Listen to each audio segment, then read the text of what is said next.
Oh, nice. Stock water. Like stock water.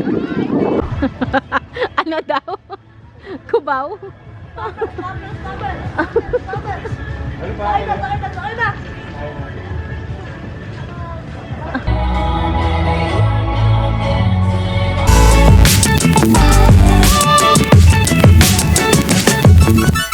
Hello everyone! Today is pupunta kami ng Kamaya Cove sa May Bataan. At first time namin to. So I'm very excited. Sasakay ka pala kami ng barko. Dito kami. Ang tawag dito, Dad? Kami dito ay... ano to? Hindi yung lugar mismo. Sa likod siya ng CCP Complex yung parang terminal niya. And ang mga bagets ay gutom na gutom. So magla-lunch kami mamaya sa barko. And let's see kung ano yung mag-experience natin kasi it's gonna be our first time pumunta doon, and barko siya. Though maganda sana by land, pero ibang experience tong ano, by ship. What? Ang Bataan ba? Visayas o Luzon? Luzon pa rin syempre. Doon lang yun sa kabila. Pwedeng mag-purchase. Ayan, pwedeng by land. Kaso nga lang, mas mabilis kapag mas mabilis siya kapag by ship. Ay, pa rin, no? Buti nga meron ng ganun eh. Before, talagang wala kang choice, di by land lang dati, no? Yan. Bus land talaga. Noong panahon ng naglilimay ka, wala pang barko nun. Parang kinancel. Wala.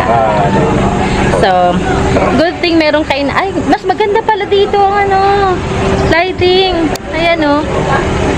Good thing merong snack bar dito. So, yung mga bata ay nakakain kahit pa paano bago tayo sumakay ng barko. Masilaw lang siya, pero mas maganda yung lighting dito, oh. Yan. So, let's go. Let's go. Ito siya.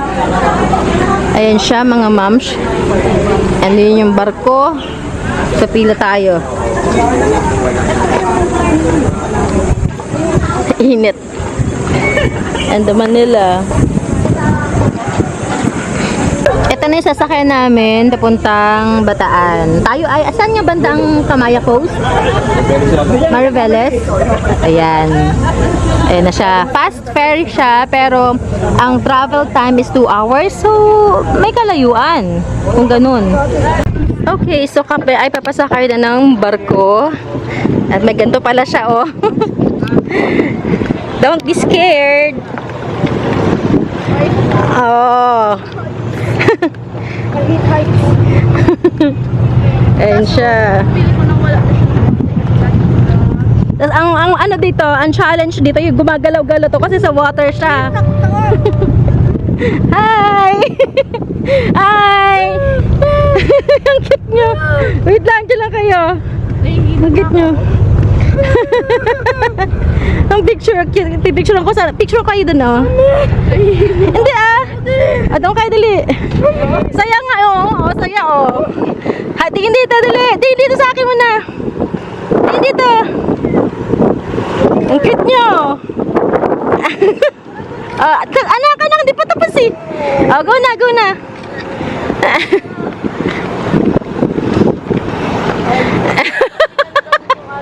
May takot na nararamdaman. Ayan, oh, nasa water na kami. Mainit siya. Akyat mga sir. Video, daddy. Videohan mo kasi ko siya. Voice over. Akyat na mga sir. Mga ma'am, mga sir.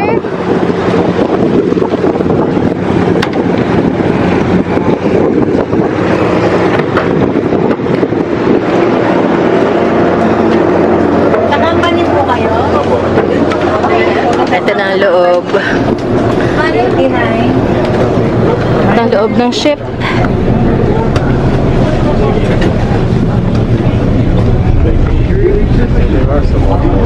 Anywhere. Sit anywhere.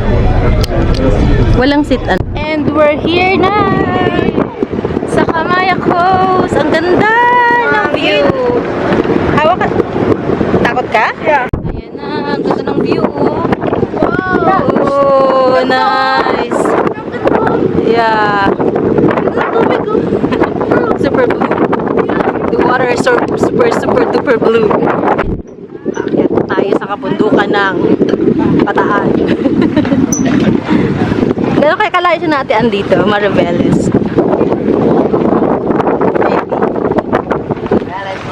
Oh, very nice. Mahingan na po kami.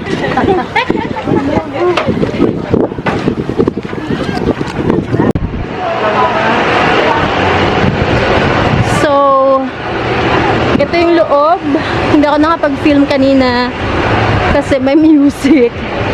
Ayan, ang kanilang function hall. May function area sila. And the good thing is, may mga stores din na pwedeng kumbaga may choices ka if you want something different from doon sa binibenta nila or sa in-house na restaurant. So, kaya tayo medyo malamig-lamig ng konti. Welcome to Kamaya. Welcome to Kamaya po. So next year, plano na bumalik dito ulit. Kasama na ang buong pamilya para dito na mag-summer getaway. Mas malapit siya compare sa Batangas or sa Pampanga or sa dito sa Puerto Galera. So mamaya magtatanong lang ako ng mga full package nila para in preparation sa next year na summer vacation. Ito yung sinasabi ko na meron sila mga stores dito So may mga choices ka talaga. Halimbawa ayaw mo ng pagkain sa resto, may mga pancake house, may mga ganyan may mga stall. And bukod dyan, sobrang lawak ng property. May mga carts silang ganito, parang mini jeep. Ayan, so, yeah. Tayo ay mag-quick ikot. Meron pa mga ganyan, big chill, snack bar. Ayan. So, mga bilis na ikot lang kasi naghahanap kami ng ATM machine at gusto mag-ice cream ng mga bagets. Talagang ano siya, tropical na tropical ang datingan.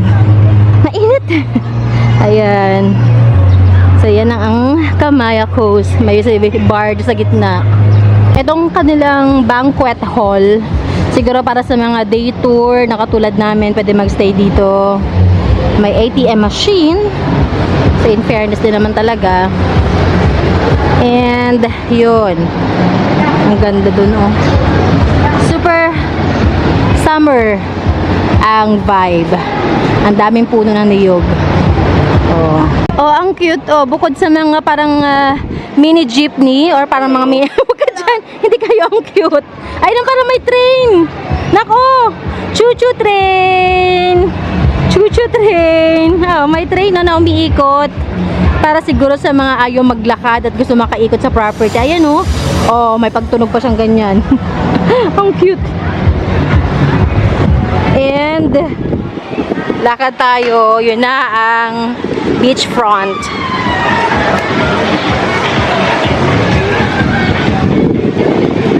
Sa punta nyo?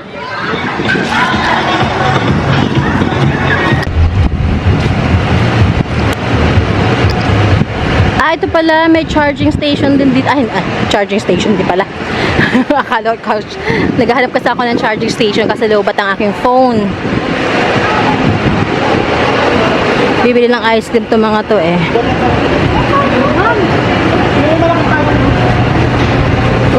beach na, dagat na, dagat.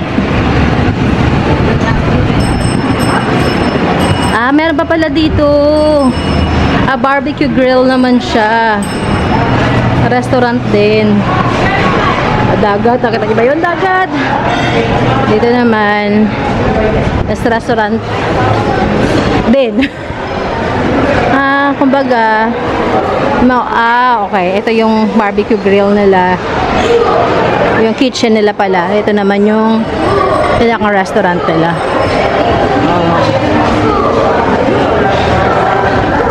Ice cream, anong flavors? May gelato puro pala gelato.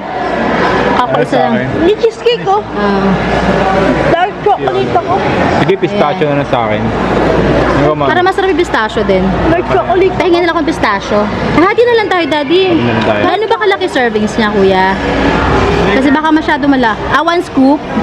1 scoop for 235. Kilogram. Per kilo. Per kilo. Paano? Kilogram. Kilo. So yung price na 235 100 grams. 100 grams 100 grams yun. Okay. Sige. natin. Tingnan natin. So, this is the beach area. Ayan siya. Napakalawak and super exclusive lang talaga sa mga guests dito sa Kamaya Coast. Si Hans na maligo. Ayun, yun. Yung dalawa. And yan. So, si Jomel, maliligo na rin ako maya-maya pa. Siguro mga 1 hour before kami umuwi para hindi masyado mainit. Ganda, no? Ano siya? More on tropical vibe and nature in one. Ito yung restaurant area. Medyo wala na mga guest at alas 3 na ng hapon. So, ang iba is nakauwi na. Kasi ang first trip yata sa hapon is alas 2 kanina. Yung mga nag-check out na. So, maganda dito sa area na to. Pwede kayong gumawa ay magkaroon ng mga bonding as family, yung mga sports, volleyball, kagaya ng volleyball, no? Football pwede rin, badminton, ganyan. Ayan. Mamaya try natin pumunta doon sa inflatable island nila. Yan. So, yan. Puntahan natin mga bata. Anong ginagawa yung dalawa? Adi ate, basa ka din. Basa ka? Maganda anak ang okay ang water. Okay ang water. Yeah, okay lang naman. Ano yan? May water. You have stock water. Like stock water. Medyo malamig-lamig na naman hindi na ganun kainit. Parang gusto ko na rin maligo. Dati nagbihis na Yeah, put your foot here. Di pwede, naka-medyas pa ako Sabi daw nila illegal to. Ibabalik niya pagkatapos. Hindi, pwede pa siya makakait ng Illegal ba to Hindi naman. Naglalaro lang naman kayo. Nainggit na ako kay Jomel. Maliligo na ako. Bihis na ako. Liligo na ako, anak. Bibihis na ako. Parang daw maganda naman daw yung buhang, yung floor. Kasi minsan ayoko maligo pag bato, masakit sa paa. So, yan. Malayo ang Ligo na tayo. Ligo sa oras. So, ikot-ikot tayo ng konti. Mag-i-inquire pati. Ito nang ginagawa mo. Ito yung sinasabi sa inyo yung parang golf cart kayo na medyo malaki. Mag-ikot-ikot tayo ng konti as mag-inquire tayo kung magkano dito ang accommodations. So, ayan. Doon pala yung main entrance, Daddy. Doon. Yun. Sa pinuntahan kong store kanina. Parang sarap magkape, Dad. Oo. Pinakaway na ako ng kape. Ayun, doon. Ang lawak ng property. Grabe. Parang hindi siya kayang enjoyin ng day trip plus limited hours. Tapos yung Shakey's pala is bus. Shakey's bus pala yun. Kala ko stall. Hello daw, Daddy, kape. Turan mo ako niyan. Pakagat naman ako. Gutom din ako.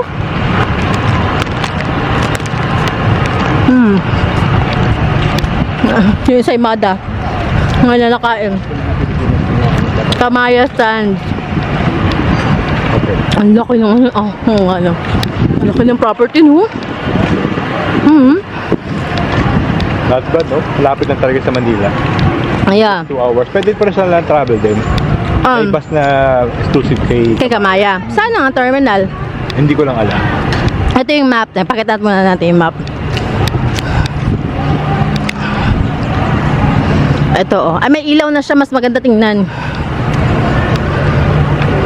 Ayun, ito yung map. So, ganyan kalaki yung property. Ayan. So, currently, andito yata kami. Ito kami. Dito kami. Yan. Tapos yun pa, may mall pa pala siya. Ayan pa, grabe. Ito yung pool yata, sinasabi, infinity pool. Hindi namin, wala lang kaming chance na maikot yung lahat. Kasi nga, day trip lang kami. So, very limited time. And, yun, we'll just maximize our time. Enjoy as much as we can. Pero, try natin pumunta doon. let's ask. Dito ako bumili ng shorts kanina ng pamangkin ko kasi nga, ay, emergency. Ayan. Medyo expensive kasi nga, syempre, malayo sa main store. Bullshit. Ha? Bullshit. Exclusive. Yeah, that's the word, exclusive. Okay, let's go. Kamaya Sands. Ate, excuse me. Saan yung reception area? Magtatanong kami kami ng rates. Saan kami punta? Dito? Okay. Let's go, let's go. Ayun ang mall. Yun pala yung mall. May mga coaster din na ano. Ayun pala yung mall. Open na kayo? Ay, parang hindi pa ano, Dad? Open na ba? So, ganito na ang itsura niya kapag gabi. Ang aming boarding time later for the ferry is 8 p.m. So, meron pa kaming enough time para mag-ikot-ikot ng konti, magkape. Kasi talaga tinatawag kami ng kape. Meron palang fire dance, mamaya, Daddy, 8 daw, no? Ano oras ang fire? 7? So, take out na natin coffee, doon tayo mag-coffee sa, ano? Ay, pantay. Okay, sige. May fire dance raw later. So, abangan natin yon. Yan, ganyan ang Kamaya Coast kapag gabi. Ayun. Ganda, oh. Bus. Ano na gawin dyan? Ano na gawin dyan? Wala, nakapark lang sila, nak. Nagbibenta sila ng shakies, ng pizza. Pero wala na, close na sila. Ito kayo ng Kamaya, no? Ano daw? Kubaw? Ano ba? Sakay na!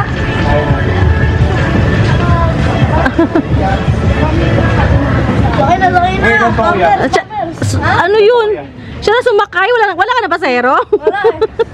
Tulog na.